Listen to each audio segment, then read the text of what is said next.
Au début, évidemment, on a commencé par un peu les Grands-Ducs, c'est-à-dire les choses les plus connues à Lyon, l'hôpital qui se fout de la charité. Ah, c'est une expression lyonnaise, pourquoi la légende de la Tête d'Or, est-ce qu'il y a vraiment une Tête d'Or dans le parc de la Tête d'Or, vous voyez? Et une fois qu'on a fait tous ces sujets, et d'ailleurs on les a pas tous finis, eh bien c'est là où on commence, comme vous l'avez dit Thierry, à se poser des questions. J'ai fait des études assez longues, mais où j'ai toujours été un grand, on va dire consommateur d'histoire tout simplement, que ce soit en livre, que ce soit en émission, et aussi, on va dire au courant des années 2000, il y a eu le phénomène des vulgarisateurs d'histoire sur YouTube.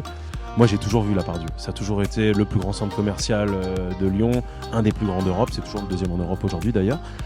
Mais en fait, qu'est-ce qu'il y avait avant La Part-Dieu? Et à partir de cette question, on se rend compte qu'il y avait une caserne militaire la plus grande de Lyon avant, qu'on accueillait des soldats à cheval, les fameux cuirassiers avec leurs armures, d'où on a gardé un nom de rue, puis le parking des cuirassiers. Et en fait, en tirant les fils, on se rend compte qu'il y a plus de 2000 ans d'histoire à raconter à Lyon,